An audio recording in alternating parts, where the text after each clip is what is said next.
শ্বশুরবাড়িতে আমাদের অধিকার কেড়ে নেওয়া হয়েছে, শ্বশুরবাড়িতে আমাদের সঙ্গে খুব খারাপ ব্যবহার হয়েছে, শ্বশুরবাড়িতে আমাদেরকে খুব বাজেভাবে ব্যবহার করা হয়েছে। এই কথাগুলো বলে আমরা যে মহিলারা বা যে মেয়েরা আমরা প্রতিবাদ করি, প্রতিরোধ করি, একেবারে মারপিটের একটা পাট নিয়ে চলে আসি, সেই মেয়েরা সেই মহিলারা কি কখনো কি আমরা ভেবে দেখেছি যে অধিকারটা কিন্তু আমাদের শুধুমাত্র শ্বশুরবাড়িতেই কেড়ে নেওয়া হয় না, আমাদের মেয়েদের জন্ম থেকেই এই অধিকারটা কেড়ে নেওয়া হয়। একদম যখন ছোট থাকবেন তখন আপনার যদি ছোট ভাই থাকে, তার খেলনার ভালো লাগছে, তার এটা ভালো লাগছে, তার সেটা ভালো লাগছে বলে সেই অধিকারটা আপনার কেড়ে নেওয়া হয়। আবার যখন একটু বড় হবেন, আপনার বাবার ভালো লাগছে না, আপনার মায়ের ভালো লাগছে না, আপনার বাবা এটা চাইছে, আপনার মা এটা চাইছে, সমাজ এটা, এইভাবে কিন্তু সেই অধিকারটাও আমাদের থেকে কেড়ে নেওয়া হয় যে আমরা কিসে ভালো থাকবো।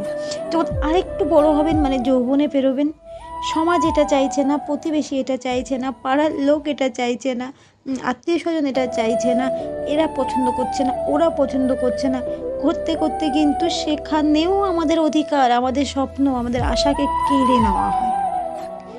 তারপরে গিয়ে যখন বিয়ের সময় আসে না, তখনও আপনি পছন্দ করবেন কাউকে, আপনার বিয়ে হয়ে যাবে আরও একজনের সাথে, সেখানেও আপনার অধিকার আপনার থেকে কেড়ে নেওয়া হয়। তারপরে যখন স্বামীর কাছে আসবেন, শেষ পর্যায়ে আসে স্বামী। কিন্তু আমাদের মেয়েদের সত্যি কথা বলতে গেলে সব সময় অধিকার ছাড়তে একটা পর্যায়ে এসে পৌঁছয়, তখন থেকে স্বামী।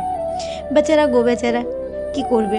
আমাদের সকলের ওপরে না পাওয়া, সকলের কাছে বঞ্চিত হওয়া দুঃখগুলো, যন্ত্রণাগুলো, কষ্টগুলো তার উপরে চাপিয়ে দেওয়া হয়। দিয়ে আমরা এত বেশি ফলাও করি যে আমার স্বামী আমার অধিকার কেড়ে নিয়েছে, আমার শাশুড়ি আমার অধিকার কেড়ে নিয়েছে, আমার ননদ আমার অধিকার কেড়ে নিয়েছে। কিন্তু আসলে আমরা মেয়ে হয়ে যেদিন জন্মেছি, সেদিনেই ভগবান আমাদের ভাগ্য থেকে, আমাদের কপাল থেকে আমাদের জন্য পাওয়া অধিকারগুলোকে কেড়ে নিয়েছে, কারণ আমরা মেয়ে হয়ে জন্মেছি।